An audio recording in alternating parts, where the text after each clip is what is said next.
السلام علیکم ناظرین، آپ لوگوں نے میاں نواز شریف اور شہباز شریف کے بارے میں بچپن سے لے کر آج تک پتہ نہیں کتنی بار اور کیا کیا سنا ہوگا، لیکن آپ میں سے شاید بہت سے لوگ یہ نہیں جانتے کہ ان کے ایک بھائی عباس شریف تھے جو نواز شریف اور شہباز شریف سے چھوٹے تھے۔ عباس شریف 1993 سے لے کر 1997 تک قومی اسمبلی کے ممبر رہے اور تبلیغی جماعت کے ایک فعال کارکن کے طور پر بھی متحرک رہے۔ ان کی موت انتہائی پراسرار طریقے سے واقع ہوئی۔ کہا تو یہ جاتا ہے کہ ان کی موت دل کا دورہ پڑنے کی وجہ سے ہوئی، لیکن حقیقت کیا تھی اس کے بارے میں آپ آگے سب جانیں گے۔ یہ تو تھا ان کا تعارف۔ آگے بڑھنے سے پہلے آپ لوگ یہ ذہن نشین فرما لیں کہ آگے جو بھی بیان ہوگا یہ سال 2011 اور 12 کے دوران واقع ہوا۔ تو وقت ضائع کیے بغیر چلتے ہیں کہانی کے اصل حصے کی طرف۔ ناظرین، میاں نواز شریف اور شہباز شریف کے چھوٹے بھائی میاں عباس شریف قضائے الہی سے جاں بحق نہیں ہوئے تھے، بلکہ انہیں مبینہ طور پر قتل کیا گیا تھا۔ 1990 کے آغاز میں جب میاں نواز شریف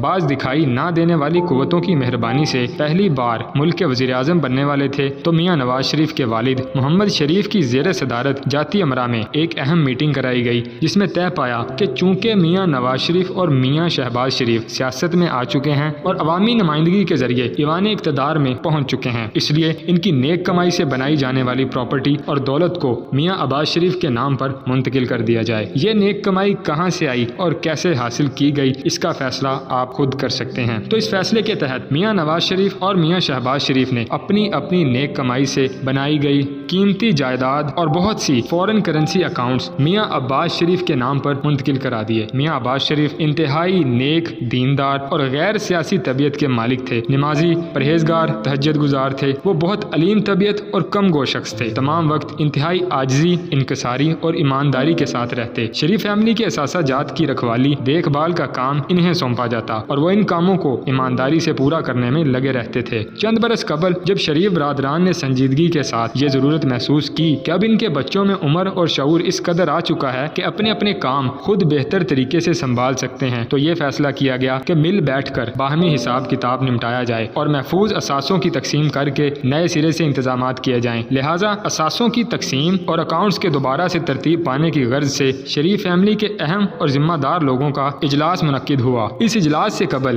میاں عباس شریف کے بچوں نے، جو اب خود بھی بال بچے والے ہو چکے تھے، دبے لفظوں میں اپنے والد سے یہ کہنا شروع کر دیا کہ اب تو ہمارے دونوں تایا ابو بے حساب مالدار ہو چکے ہیں، اس لیے ہو سکتا ہے کہ وہ ہمیں ساری جائیداد جو آپ کے نام پر ہے اس میں سے کچھ حصہ ہمیں ہی دان کر دیں۔ میاں عباس شریف مرحوم اس قدر امانت دار تھے کہ وہ الٹا اپنے بچوں کو ڈانٹ دیتے اور انہیں صداقت اور امانت کے ساتھ ساتھ تھوڑے پر گزارا کرنے پر بھی پورا لیکچر جھاڑ دیتے۔ اہم فیملی میٹنگ کے خوشی کے موقع پر مرحوم میاں عباس شریف کے 2 شادی شدہ صاحبزادے ضد کر کے اپنے والد کے ساتھ آئے، جن سے مرحوم عباس شریف نے وعدہ لیا تھا کہ وہ خاموش رہیں گے اور کوئی سوال نہیں کریں گے۔ بیش قیمتی جائیدادوں، فیکٹریوں، کاروباری حصے داریوں اور بھاری بھرکم بیرونی کرنسی اکاؤنٹس کی منتقلی کے طے پا جانے تک تو ان بچوں نے اپنے والد سے کیا گیا وعدہ نبھایا، مگر جب آخر تک ان کے والد نے ان کے تایا ابو تک ان کا موقف نہیں پہنچایا تو وہ وعدہ خلافی پر مجبور ہو گئے اور اسی فیملی میٹنگ میں تمام جائیداد میں اپنا حصہ کھل کر سب کے سامنے مانگ لیا۔ جب شہباز شریف کے بیٹے حمزہ شہباز نے یہ سنا تو ان کی بات سن کر مشتعل ہو گیا۔ جب تک عباس شریف کی اولاد چپ رہی تب تک تو سب ٹھیک تھا، لیکن جیسے ہی انہوں نے منہ کھولا تو شریف فیملی کے نوجوانوں میں جنگ سی چھڑ گئی۔ اس سے قبل کہ شریف فیملی کی نوجوان نسل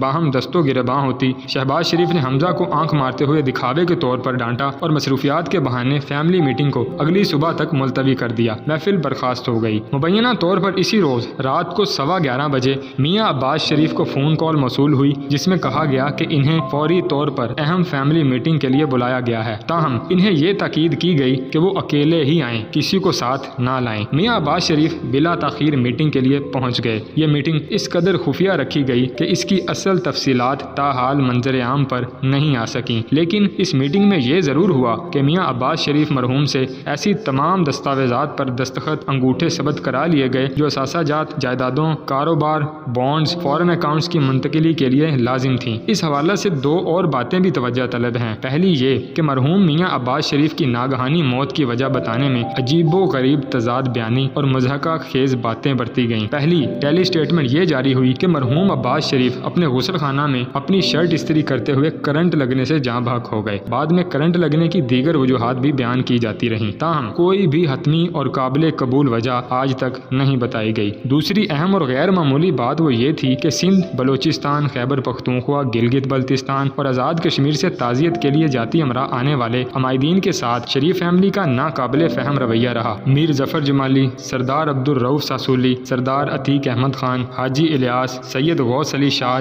جاوید گنڈاپور اور بہت سی دیگر شخصیات نے میڈیا کے ساتھ بات کرتے ہوئے اظہار افسوس کیا کہ وہ تو میاں عباس شریف کی ناگہانی رحلت پر شریف فیملی کے دکھ بانٹنے اور انہیں پرسہ دینے آئے تھے، تاہم یہ بات ان کی سمجھ سے بالا تر ہے کہ شریف فیملی کو ان کا تعزیت کرنا کیوں اچھا نہیں لگا، جبکہ اپنے برتاؤ سے انہوں نے اس ناراضگی کا ثبوت بھی دیا۔ اگر آپ کو یہ ویڈیو اچھی لگی ہے تو ویڈیو کو لائک کر دیں، کمنٹ سیکشن میں مجھے کمنٹ کر کے ضرور بتائیں، اور اس طرح کی مزید اچھی ویڈیوز کے لیے نئے آنے والے ویورز چینل کو سبسکرائب کر لیں تاکہ آنے والی ہر نئی ویڈیو آپ تک پہنچ سکے۔